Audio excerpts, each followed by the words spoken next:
Record better audio anywhere with Motive digital microphones from Shure. Easy-to-use options like the MV88 plug directly into your phone or computer and include a free app. Create studio-quality sound for podcasts, music, and videos. Visit Shure.com to learn more. Blog Talk Radio.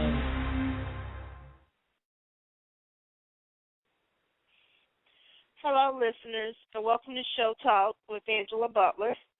I've been on vacation a little bit for about 2 weeks now, and I'm glad to be back on Blog Talk. Tonight we have with us Miss Tori J. Evans. She is the founder of the Fatherless Generation Foundation. Good afternoon, Miss Evans. How are you? I'm wonderful. How about yourself? I am okay. It's good to have you on Show Talk with Angela Butler. Well, thank you. I'm happy to be on. I'm happy to have you. We're first going to talk about, the first question is probably that the listeners are probably going to want to know. What was the original motivation for starting the Fatherless Generation Foundation? Well, just a little background on myself. You know, I grew up in a single-parent home, and in growing up in that single-parent home, you realize, you know, this is the norm, especially when you're growing up at a time when I did, where there were people around me who had fathers in two-parent homes, and I knew there was something going on with that. And as I, grew up, and, there are family members who have similar situations to mine, so you weren't panicked about it, but you knew it was different and it was not something that was easy for your mother and things like that. But there came a point when I was 31 years old when I went seeking for my father and found him. And in that process, I realized that there are other children out there, such as myself, who would love to know who their fathers are or have that time with their father that maybe they didn't have growing up, as well as there are children who are growing up right now in single-parent homes who need to navigate through that and alleviate some of the stress they're feeling and some of the things that they're dealing with, obstacles and battles, and they need to learn how to overcome those things because they're going to be there. And that's one of the main reasons and motivations behind me starting the Fatherless Generation Foundation, as I have. Okay, what is the Fatherless Generation do for people? What does the foundation do? Well, what we have set out to do, mission and vision-wise, that grows with everything, but I definitely am now in the phase of fulfilling the first phase of what it is that we've intended to do, which is we provide, I would say, if we just state it in a quick sentence or mission statement, we heal the broken places the fatherless experience has created. So how we heal children is we do that through several different programs and services. That's peer groups and boys and girls clubs here in Metro Atlanta, where we take them through obstacle courses that teaches them how to overcome those obstacles you're talking about, stress management to help alleviate stress. We teach them life skills and character-building exercises, as well as teach them how to journal, where they can write down some of the things that they're feeling and know that no one's going to read it unless they allow them to. Then we also have a husband and wife teen mentor program, which helps children see the two-parent home dynamic, because growing up in a single-parent home, many times we didn't eat at the dinner table. We probably did on a Sunday, but during the week that's not something that was normal in my home.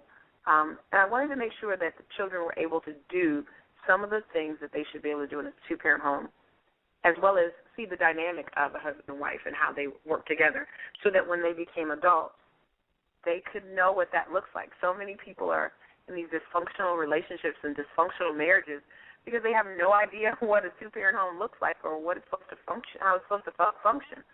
And so we created husband and wife mentor teams. We have tutoring here through the Atlanta Public Library System at Buckhead Library, as well as the Central Library.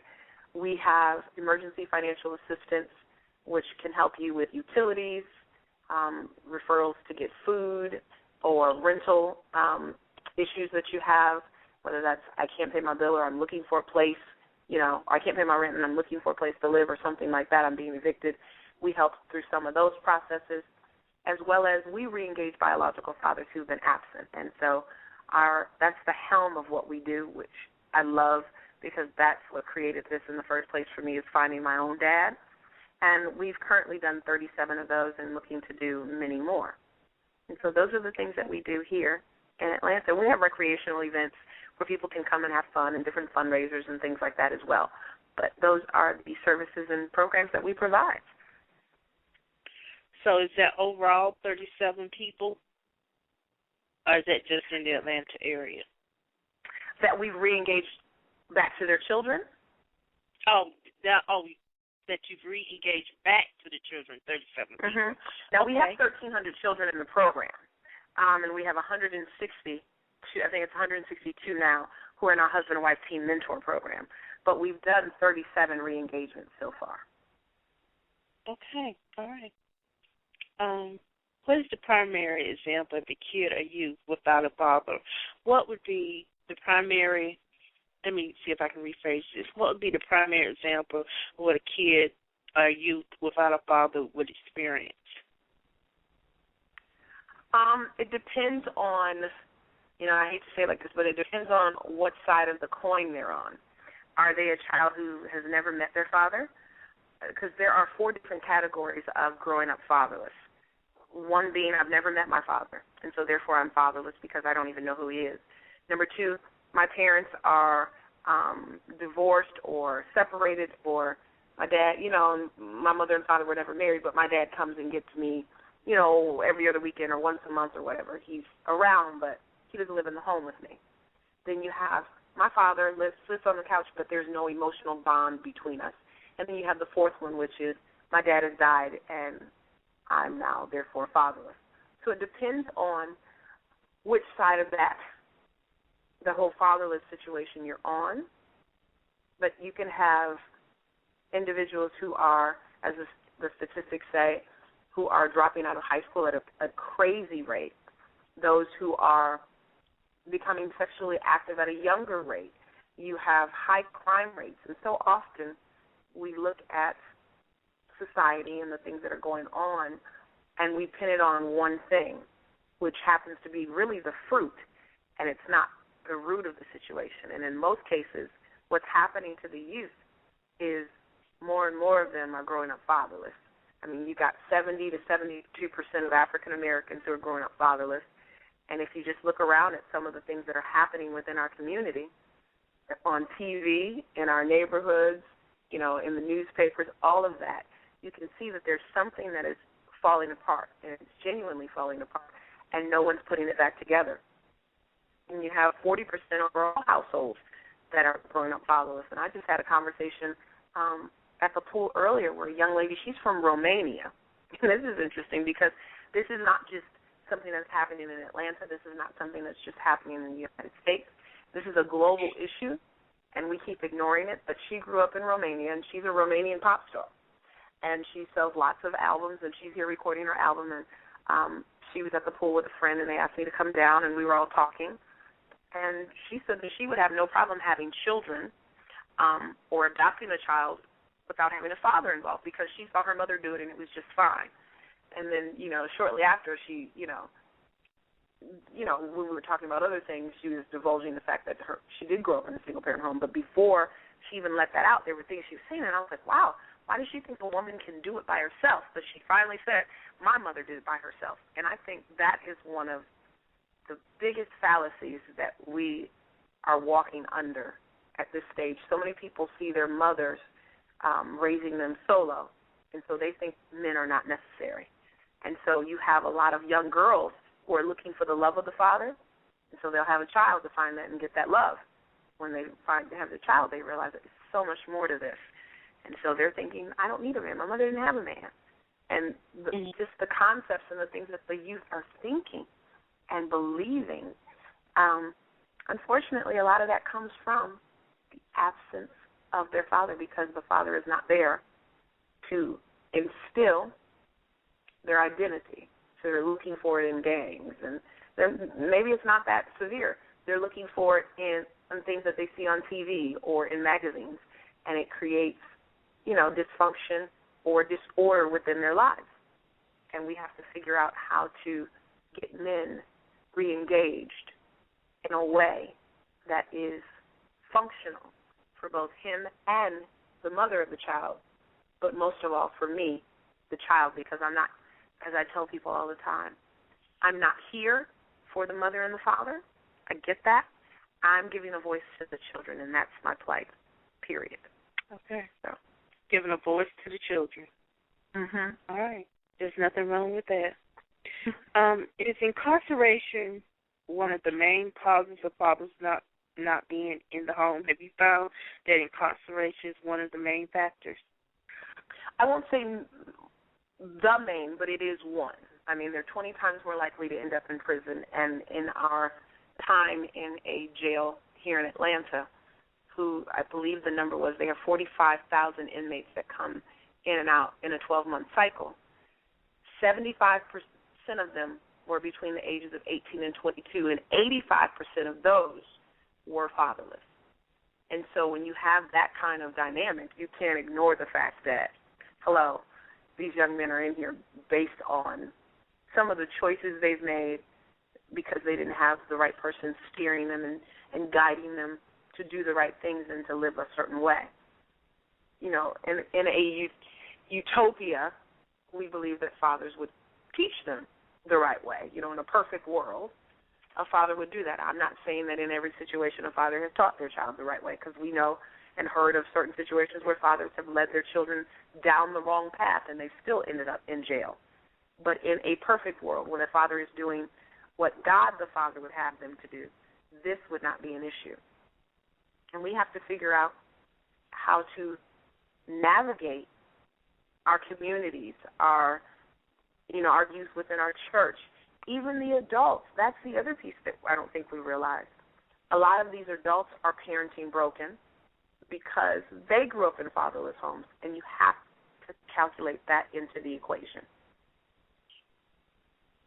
So, my question was, do you think the men, the fathers, are not in the home, not the children themselves? Is incarceration one of the primary factors that the men are not in the home with their children? Is that one of them? It is one of them. It is. Okay. I would say high school dropout is probably at the top of the list to me, but it's 20. They're 20% more likely to end up in prison. That's a high number. Okay. It's a high number. Mhm. Okay.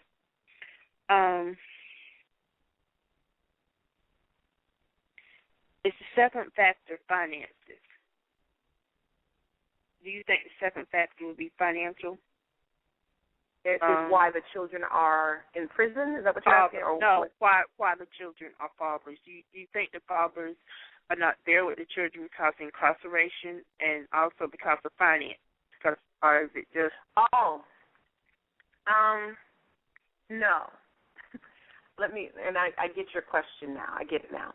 Because your first question you're really asking me is, are the children fatherless because their fathers are incarcerated? That's what you're asking me, correct? Yes. And then you're asking me, is it because the men don't have enough money? No.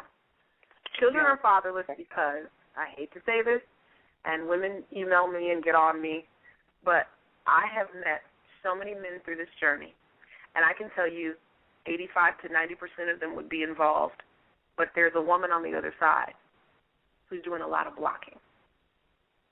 She's doing a lot of things to alienate the child from their father.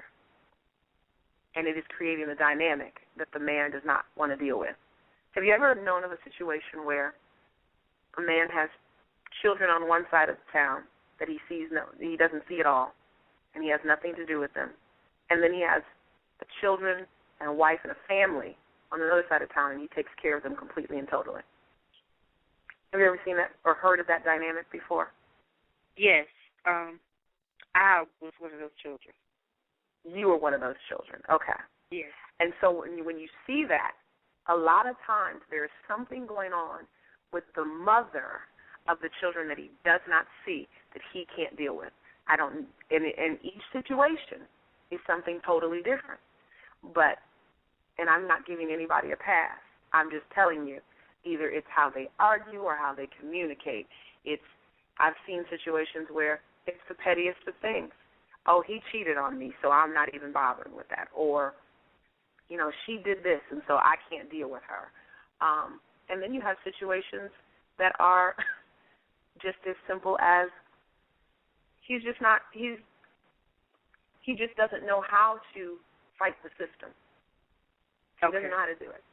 He doesn't, and the system creates such a fear that when he thinks about child support or he thinks about going to court, he's frozen. He's paralyzed. Okay. And so that's what you see more than anything. I think incarcerations are real, and there are a lot of men in jail, a lot of African-American men in jail. Yes. And poverty is real as well. But I wasn't impoverished growing up. And can I say if my dad had a lot of money? That I don't know. But I think when you put the money factor in there, that's when I just had a conversation this morning with a dear friend I talk to every day. And I didn't know, although we talk every day, I did not know that he had not gone to court concerning custody or child support with his children. I knew that the ex-wife had cheated, and now she's married the man that she cheated on him with, and she was doing a lot of things to alienate him from his children. And I couldn't understand why he was playing along with the game until this morning, until he finally told me, well, we've never been to court, Taurus. I've never gone through child support because the judge who's on my case doesn't like me, and I would be paying way more than what I'm paying now, and I wouldn't have anywhere to live if I went to court. And he pays a lot more than most people I know. And so I think that's the interesting point in the dynamic that keeps men away. It's not the lack of money, but it's the fear of the lack of money. The fear of the lack of money, not the lack of money. Yeah, where am I going to live? Yeah, and I know men who haven't paid, and they can't. And they go to jail. Okay. But those are men who've been to court. You see what I'm saying? All right. And okay. It's unfortunate because those men are doing the best they can because they actually went to court and made it a legitimate situation, and they lose their jobs or whatever. And then if they don't pay, they still can't see their children. And that, to me, is it about money? Are our children is it just all about money? And I get that it costs money to take care of children. I get that. But if he can't pay, all right. what good is it to keep him away from the one that really needs him? Because he can't. The child really needs it. Yes, the children needs him. And him not paying, and you keeping him away from the child isn't getting him closer to paying. It's crazy to me. No, it's not. It's not getting them any closer to paying by not letting them see their children because they're not paying money out. That's true. Yeah. All right. It's the game. Mm-hmm. All right. Go ahead. Okay. All right, listeners, we're going to go to break. We have with us Miss Tori J. Evans with the Fatherless Generation Foundation. We're going to go to break and pay some bills, and then we're going to come back and finish talking to Miss Evans. An at-risk youth is defined by statute as a child under the age of 18 who meets at least one of the following three requirements: is absent from home for at least 72 consecutive hours without parental consent, or is beyond parental control such that his/her behavior endangers the health, safety, or welfare of the child or any other person. Has a substance abuse problem for which there are no pending criminal charges relating to the substance abuse.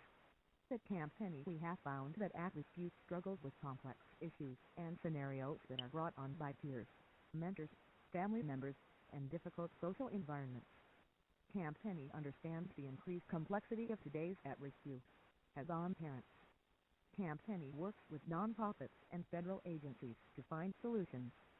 Today's youth are exposed to a variety of negatives, making them more at risk to injury, academic failure, and poor health. Teens who are likely to be more at risk are usually those that do not have a strong support system at home and in the community, as well as teens who are not coping well with the different challenges that they are facing. So what sorts of programs will Camp Penny have? Camp Penny will provide outdoor activities as the main feature of the camp. There is no sitting around getting bored at Camp Penny. The girls will eat a well-balanced and healthy diet. Then get outside for some well-planned and highly beneficial programs. Just the Camp Penny location is a real boost for our children. The beauty of nature may not have previously registered with many city-bound kids. Out in the wilderness, the teens get to commune with nature, observe the wildlife, and tackle challenging physical tasks. That will build their self-confidence and their muscles. If you would like to help or become a volunteer of the Camp Penny project, please contact us at client@camppenny.org. Let's save our daughters. When you're searching for the latest news on entertainment, the economy, business, technology, and creative arts, choose the Digital Conglomerate Magazine. Not only do they give you all the latest information, but they're there for you 24/7, baby, giving you the 411 and all you need to know, baby. Visit the Digital Conglomerate Magazine online. Just Google us, baby. We're everywhere.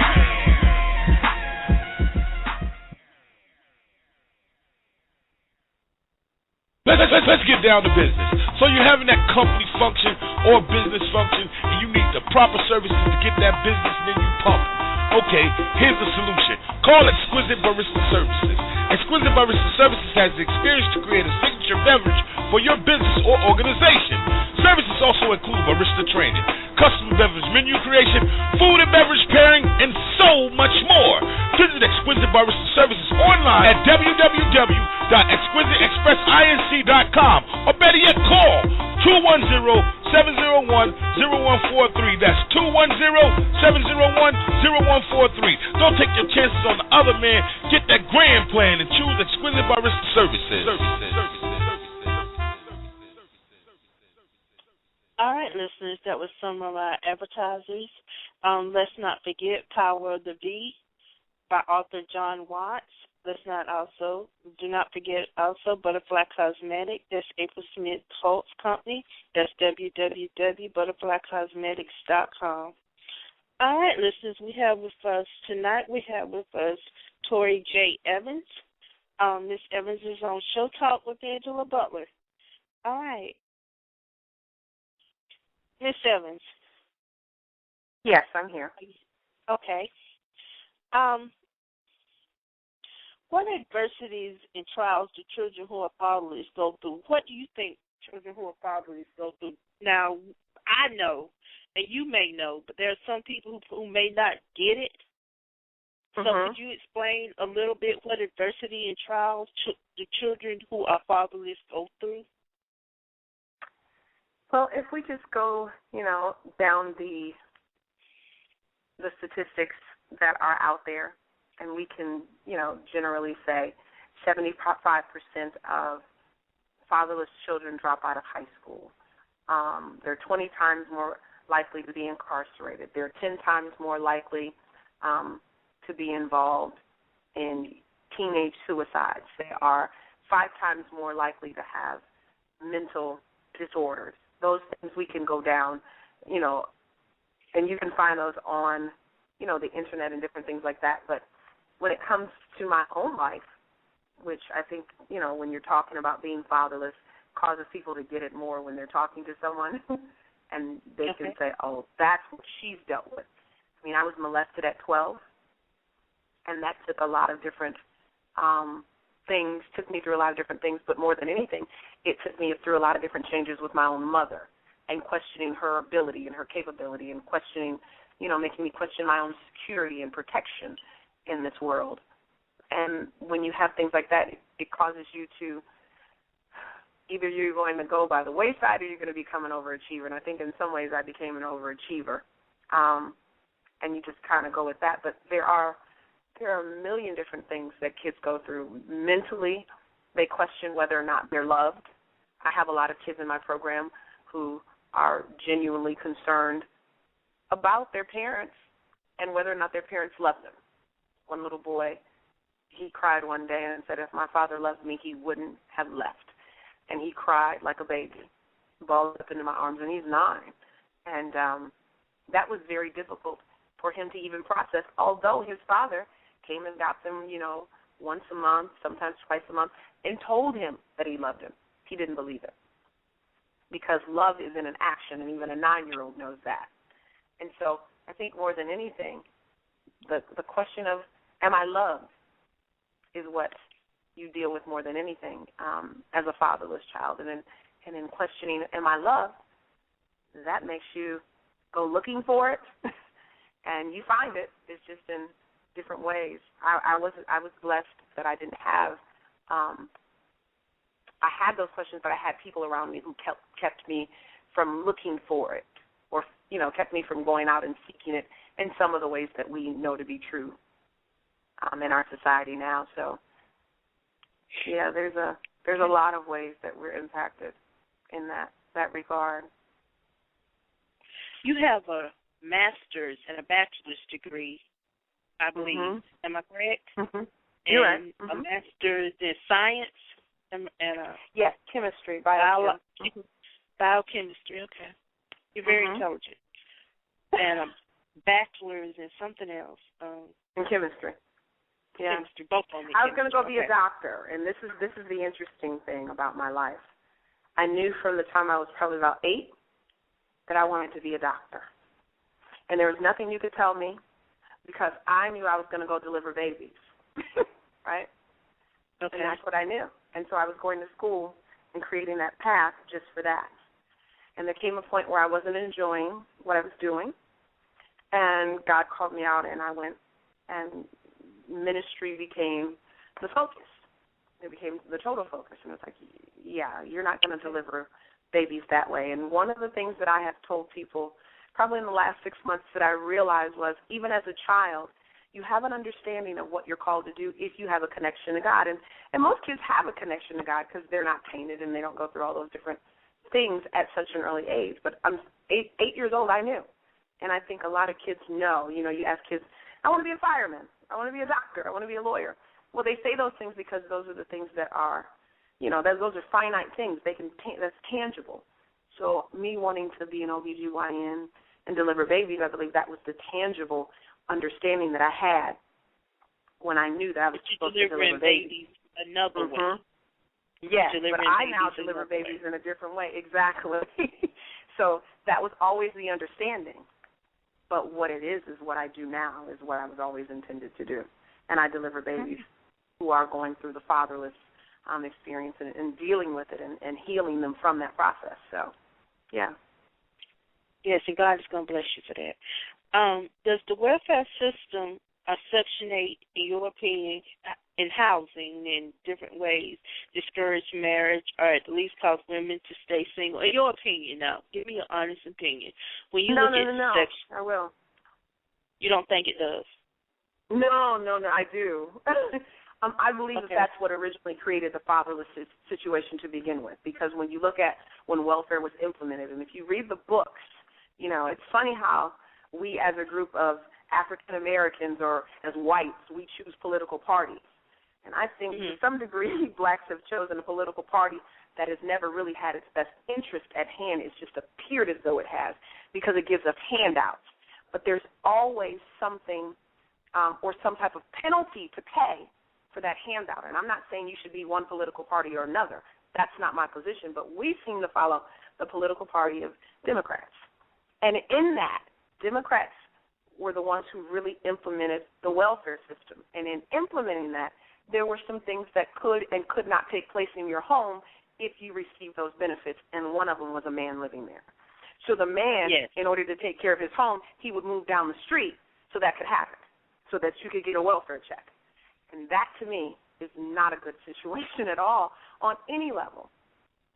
That was a man saying, I can't do this, but here's a system that will do it for me and help us through this process or this struggle that we're going through, or this, even for some cases, this moment, but I'm going to move down the street so that this could happen. And a lot of these families never got out of that situation, and so the man never moved back in. And some people can take it as far back as slavery and say men were just used to hopping around and never having to take care of their families. I don't have to go that far back, because there was governmental structure put in place to keep you from your family even after you wanted to be there and provide. Yes, because you get money if you're a single mother, or even a single father, but it's more likely in this day, I'm going to say it's going to be more likely a single mother, about 70% perhaps are single mothers. You get a check for a certain amount of years, you get food stamps, you get wigs, you get all that stuff, but if the man moves in and he has an income, you lose all those benefits. All of that. Or your rent goes sky high, like $300 or $400, $500 a month. And when you can pay $150, $175, you think, I guess it's what the women are thinking. If I can pay $150 a month instead of having to pay $500 or $600, why not? They don't see anything wrong with it. And it's not really the African-American people's fault, Black Americans people's fault as a whole. It's I don't think it should be cut out, but what I'm saying is I believe that the way the system is set up, it discourages that black man, the black father, and the black husband from being in the black family, Black American family home. The Section 8, the way it's set up, I don't think it should be outlawed, but I believe they should be able to find a way where they can be in the home and still receive some government assistance instead of alienating them and making them leave. Yeah, and that's why I said it was probably intended when he moved down the street. It was a moment of, we're having a moment. We're having a financial situation, and so we're going to do this now for this moment. And that moment has lasted much longer than a moment.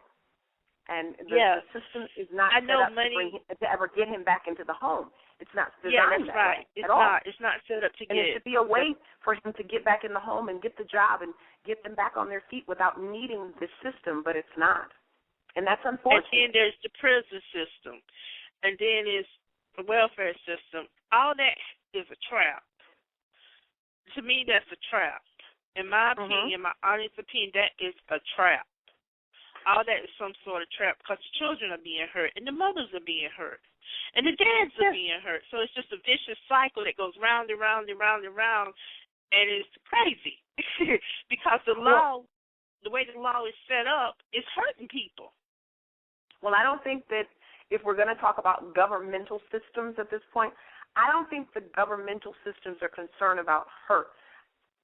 When you watch different shows and you see who's getting paid for building prisons and the prisons being there, there's money being made hand over fist.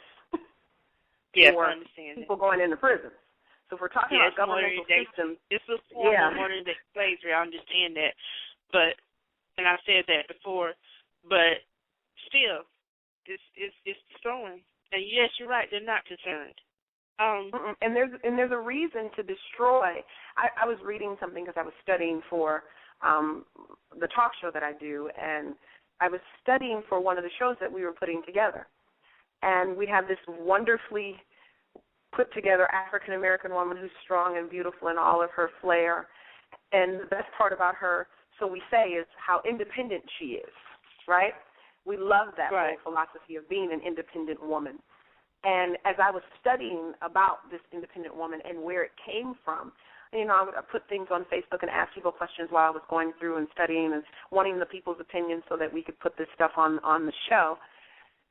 A lot of women have a problem when you say being an independent woman is not a good thing. But when I did the research, I found, Willie Lynch letters, I always thought they were all based around slavery and how to keep a good slave, and they are. But I didn't realize that the independent woman was in the Willie Lynch letters as well.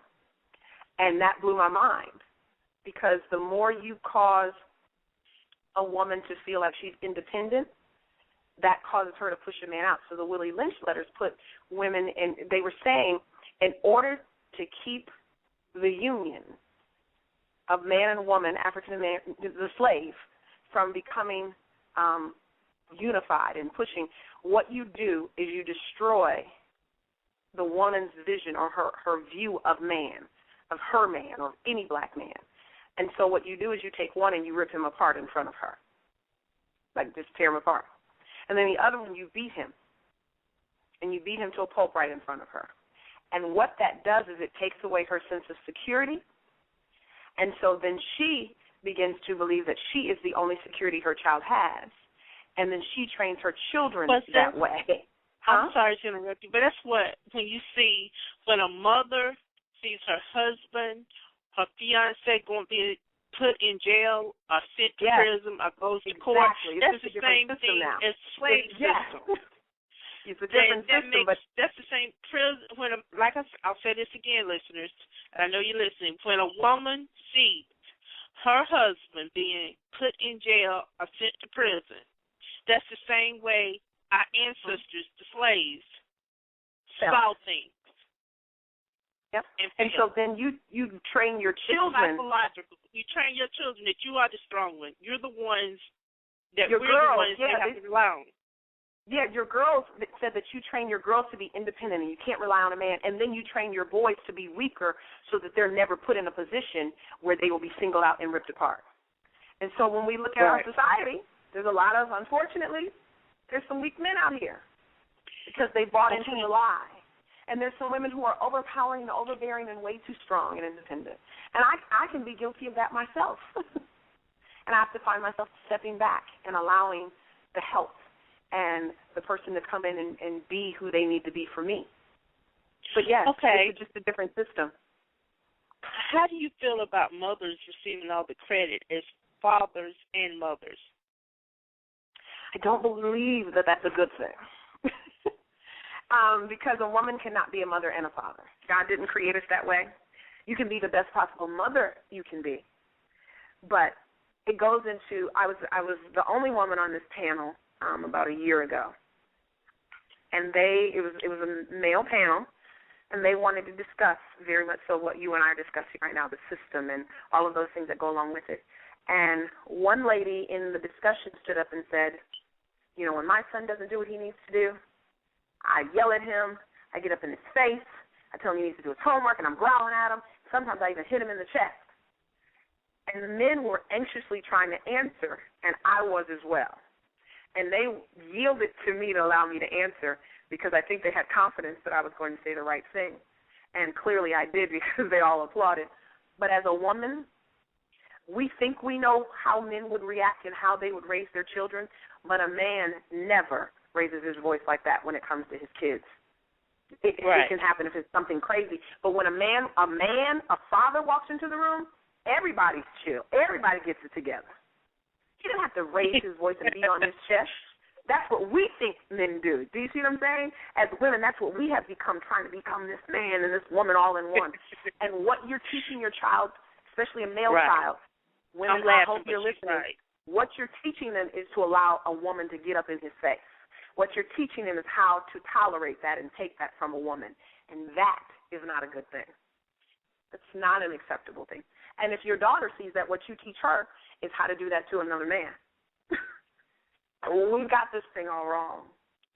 We've got it all wrong. And once again, it's no disrespect to women who are having to play, in a sense, both roles. I just don't think that you can.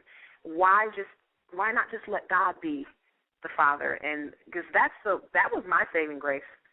God came in and became my father and taught me things, and then he brought people from my church, because the scripture tells us that we as a church family are supposed to take care of the widows and the fatherless and the orphans, and it goes through the list, and the poor. And that's what happened for me. 2-parent households, my aunt and my uncle, and then some best friends that I had, they would show me the dynamic of a 2-parent home.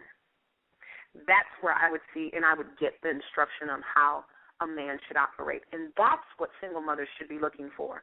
And I know we got the Jerry Sandusky's and some other names out here that creates the concern of how to let your children go to different places, but there are more people who are great individuals than bad ones out there, and we have to trust that there are amazing people out there, and they have our children in their best interest. Jerry Sandusky, that's scary. Not meant to laugh at anybody, okay, but that's scary. That's scary. And he got guilty just on Friday. What was it, 43 out of the 45? Something like some crazy number like that. And then his own son said that he molested him too? Yes, his own son. His adopted son, I believe. What do you say? Okay, we've covered a lot of things, but I still got a few more questions. Okay. You said your organization gives out financial help. They help reunite families. You get tutoring. What else do? You're based in the Atlanta area right now. We have Georgia peer groups. area. And then we, what was the other thing? The husband and wife team mentors. Okay. We talked about the psychological impact to a certain extent. Being fathers does have on children. We've talked a little bit about that. Does your foundation assist in ministries to the families who are finding it difficult to stay together? You mean like husband and wives looking to get a divorce or separate, that kind of thing? Yeah, like if they go, do you have like a religious setup of some sort, or do they get some type of counseling if they want it? We are working to implement counseling, and when we reengage with fathers, that's a process. That's not just, hey, here's your dad, here's your child. That is a process of counseling, mediation, as well as an attorney on board, and that's our own little special plan, so I don't want to get into too many details, but we do provide counseling in that setup. It is a ministry, but it's a faith-based ministry that we do for everyone, no matter what faith you are. So they know that I'm a minister. People know that this is ministry for me, but they also know it as a foundation. So I don't really set it up in a way where they know they're coming to hear about Jesus, per se. Do I do speaking engagements? Yes. Do I have churches now, finally? I have one church who's really interested in having me come in. We've been trying to get into churches. It's been an interesting dynamic because you don't hear this conversation as much as you'd like to hear it in the Christian church setting. And it's a real issue that we need to deal with in the church. Yes, I've heard it said several times in my own church here in Florida that there are just not enough men in the church, but we're glad to have the men that we do have here in the church. I've heard things said like that, and it would be nice, to have more men in the congregation, but the way everything is going, the way everything is set up till, but God is going to take an interference from God. Let's see, if the father is in prison, how do you reunite their children to them if they're in prison? I have not been able to reunite any father that is in prison. Number one, either the father or the child comes to me, and most fathers, I've never been able to meet a father that's trying to reunite. I do have a friend who is a child in his own right. He's 40-something, and we are supposed to go to see his father, who's been in prison for 25 years, and record that because he has some things he needs to say to his father. But reuniting them, that becomes really difficult based on the process that we do, because as much as we want to reunite them into a healthy environment, that becomes complicated. That's not really it's not a healthy environment, and then it's how do you get passes? How do you get clearance? How do you get, over and over and over again? Our process takes time. This is not something you're going to get accomplished in a week. This and is something that takes months. Biological fathers, am I correct? Yes, yeah, and if you don't know that, then there's DNA tests. We just started partnering with someone to provide DNA tests for those who aren't sure. And so that's something that becomes really difficult because, you want them in a decent environment. And I had a conversation with a mom a little while back, and she was saying that her children don't know where their father is. And I thought that was interesting, that she really believed her 8 and I think 10-year-old did not know that their father was in jail. And she justified not taking them to see him based on the fact that they don't know where he is. And I said, you don't think they know where he is, or they don't know where he is? And she said, well, they probably overheard me. I said, and she had just discussed how her son had just gotten into trouble because someone had given him a gun, and he's 10. Someone had given him a gun, and he was found with it. And I said, whether you know it or not, your son is going to do everything he can to get to where his father is, that's consciously or subconsciously. And he's already 10 years old being caught with a gun. And she hadn't thought about it like that. He knows where his father is. And that's what we have to be very careful of. If our children know, then we need to take them up there to see them so that they can have that relationship, even in that dysfunctional way to some degree, which could in turn be functional if it's done the right way. But as an organization to get into prisons, that's not something that we most push fathers to do. would tell their children, don't come to where I'm at. Don't do the things that I have did. Don't come to where I'm at the way I have come to be here in prison. If they're decent fathers, that's what they're going to say. That's what they're going to tell them. That's very true. But I do like the fact that we were able, like I said, to do the jail system, but we were doing more of a peer group there where we were talking to them, trying to make sure that when they did leave that jail, that they would go be the best father or go and reach out to their father or help them deal with the fact that I did this crime based on the fact that I'm looking for my father. We were working to do that more than re-engaging a child in prison. I had an 8-year-old in my class at one of my Boys and Girls Club peer groups, and we had watched a video, and before I knew it, this young man had his head down on the table, and I asked him what was going on, and he said, I'm 8 years old, and I've never seen my father because my father has been in prison for 8 years. Okay. First time I'd ever heard it, because he'd never discussed it before, and that was the moment when he did. And we worked through that, but there was not a moment where his mother was even open enough for the conversation. And that's the piece I got to stress more than anything. Women, if you're out there and you're creating the difficult situation, or you're not communicating and having the open conversation with your children, or you think they're too young and they don't know, they're having the conversation in their head whether you know it or not.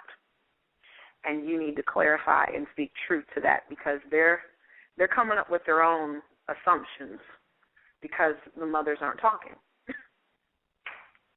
And they need those answers earlier than you think, at an earlier age than you think. So the fatherless generation has a foundation. You also done a documentary. Did I understand you right? You said you were filming? We have. Yeah, well, me filming is not the documentary. We started the documentary in December, January. And as I started filming it, I think the Oscars or something came on like in February, and God said, you're shooting too low. You need to think bigger, on a grander scale. And so we have now gone back to the drawing board to create something much larger than what we were just doing here in Atlanta. We're really going to combine 2 documentaries that I wanted to do and put them together and create a 7-city tour that discusses this whole epidemic in a different way.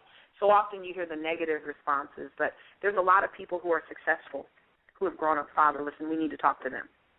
And we need to ask them some questions, and that's what we've been doing. But no, I'm filming a talk show that it really has little to do. What's the name of your talk show? What's the name of your talk show? What's the name? The talk show is the Tori J Show. We've named it the Tori J Show against everything that I've wanted to do, but that is where we've come back to that over and over again. So it's the Tori J Show, and that's going to be a conversation. Where can my listeners go to listen and watch the show? Well, they will be able to see it on the website to some degree here in the next few weeks. We are now shooting promos in the next couple of weeks, and then we were hoping to have it already shot already, but it has not worked out. Production is a different beast. Things get delayed and pushed back and moved around, but we're going to shoot 36 episodes, and you'll be able to see some of them online, but most of them will be aired here in Atlanta. And then if everything goes according to God's plan, which it looks like it is. Which network in Atlanta? It's Peachtree TV. Okay. Which is CW, I think. I think that's CW, but they call it Peachtree TV after a certain time. But we're going to go and we're going to do syndication, which would be a distribution. So when we come to Tennessee, we could very well be on NBC or ABC. It just depends on which network purchases the licensing for it. And that's the way I want to go. I don't want to be on one specific network at this stage. Okay. We want to do the syndicated thing. Congratulations. It's the formula that works. I hope that works out for you. Congratulations, and God bless you. Thank you. Sorry, that was my dog. He just barked. Okay, you answered all of my questions. Do you accept donations, and what is the name of your website? We do accept donations, and we have a website that is being worked on, so I think it's down right now. But if they follow us on Facebook.com/The Fatherless Generation Foundation, all of that information's on there. But the website, the original website, is thefatherlessgeneration.org, and it's www.fatherlessgeneration.org. And if you ever have any questions, or you're in the Atlanta area and want to volunteer or want to know what we have going on, you can follow us on Facebook. We're pretty much up to date on that, and we have a Twitter page as well. That is the letter R, Fatherless, on Twitter, and we do a lot of updates on that, and ask questions, and have different forums, and allow people to participate in those things as well. So that's how you can pretty much reach out to us. And yes, we do accept donations. That is always I think the challenge of an organization, especially a foundation, because foundations give money back to other groups, and we're ready to have, scholarships for kids who are wanting to go to private schools, or, different schools that cater to what they want to specialize in, and then college students. And so donations are key. Okay.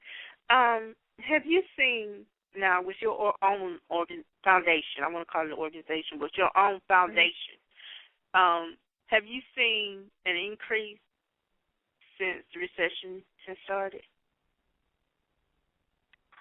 I can't say that I have. Even when they did the census, those numbers have I have not seen the new numbers on Growing Up Fatherless, which is interesting to me. And I've asked a few people, where do we find that kind of thing? But we haven't really, those numbers have not come out. And I have been doing peer groups since, 2010. And so the recession hit in 2008, so I can't really answer that question because I do not know. Okay. With the current president in office, President Barack Obama, and First Lady Michelle Obama, I was reading your bio and Facebook page. You said that as far up as the White House, that it's come down, for fathers to take on more responsibility. And I think that's great. That's great. What advice do you have for children or youth who are fathers? What advice can you give the children and youth, and even the mothers who are husbands right now? Well, for me, the advice that I would give kids is, it's the best example, or an amazing example, should I say, is our President of the United States. This is a fatherless gentleman who still will admit that he has his own issues with growing up fatherless, but has achieved so much and is creating a lot of positive change to some degree in a lot of lives. And being growing up fatherless doesn't have to be the end-all to who you are. It can just be a part of who you are, and it can cause you to start some amazing things. I love what I do. I think what I do is phenomenal, and not because I do it. I look back and I have people tell me that. Yes, and so it's a struggle for me. Thank you. It's a struggle for me because I know the things that I endure behind closed doors. I know the phone calls I'm making. I know the people I'm begging for money. I know. But when people see the end result, they go, oh, my God, are you kidding me? Like, what you're doing is amazing. But that's based on me being fatherless and saying. That's why I wanted you on my show. Thank you. I appreciate that. You don't have to just be fatherless, and you don't have to just be those statistics. You can be the President of the United States. You can be a successful business owner. You can do whatever it is you desire to do. That's not limited because you're fatherless. If anything, that should cause you to want to push harder and to want more. You should want so much more because you've gone through these different adversities. And if you can make it through being fatherless, trust me when I say, baby, you can make it through a whole lot of other things that are out here waiting for you. Yes, I agree with you because I grew up without my biological father. And I'm not where I want to be, but I'm not where I was either. So I thank God. And you're right.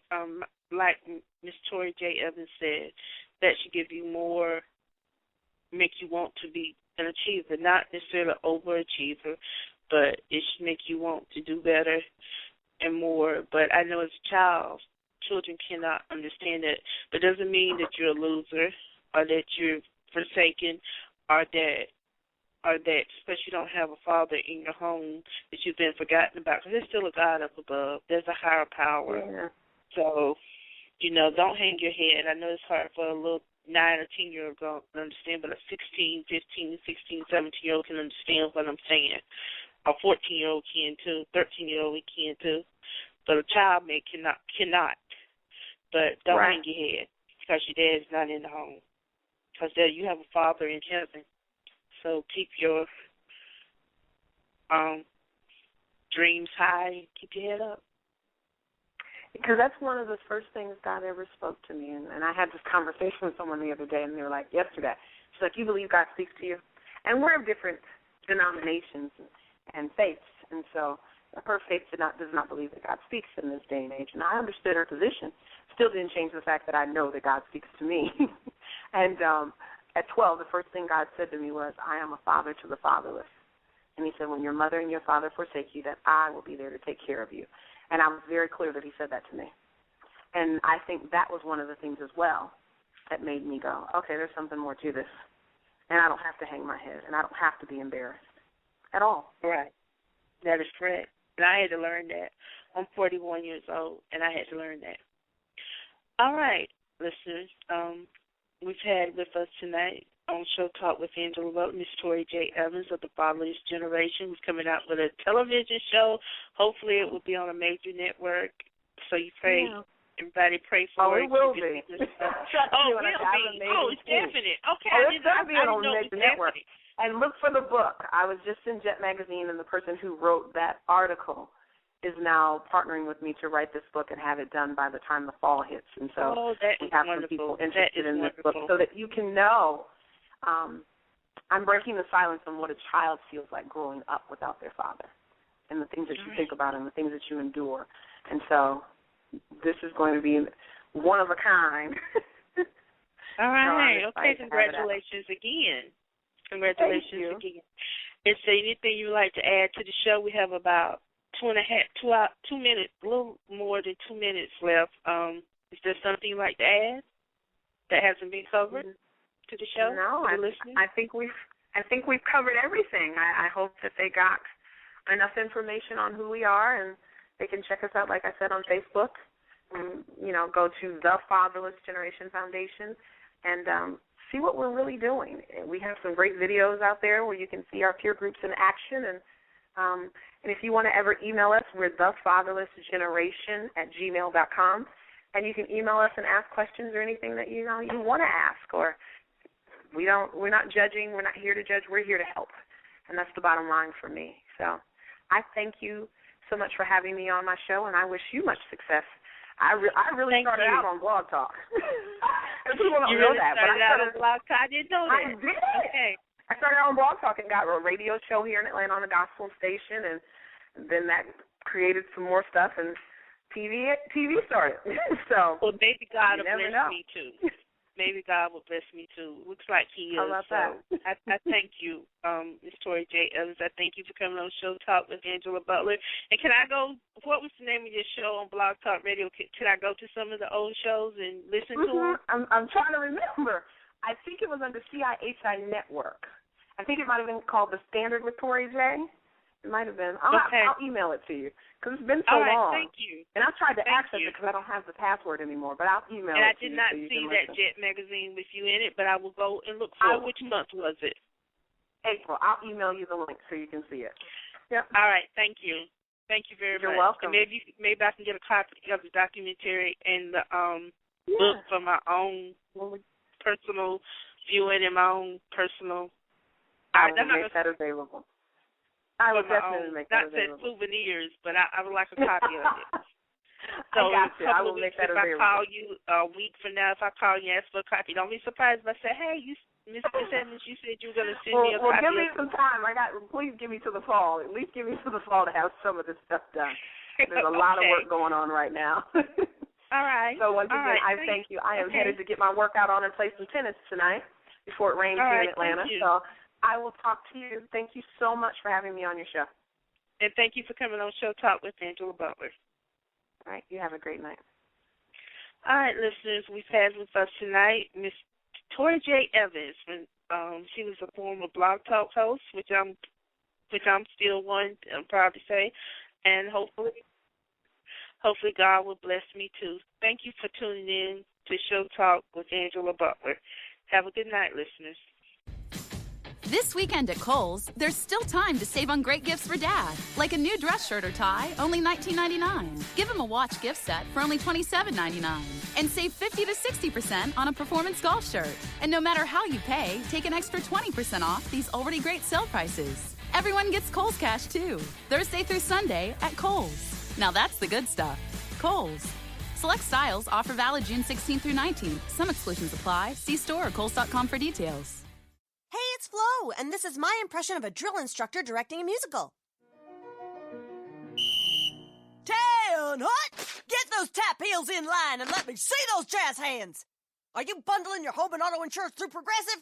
Can you hear me through those sequins? Bundle your home and auto through Progressive and save. Left, left, left, and step ball change. Progressive Casualty Insurance Company affiliates. Home insurance provided and serviced by other select insurers.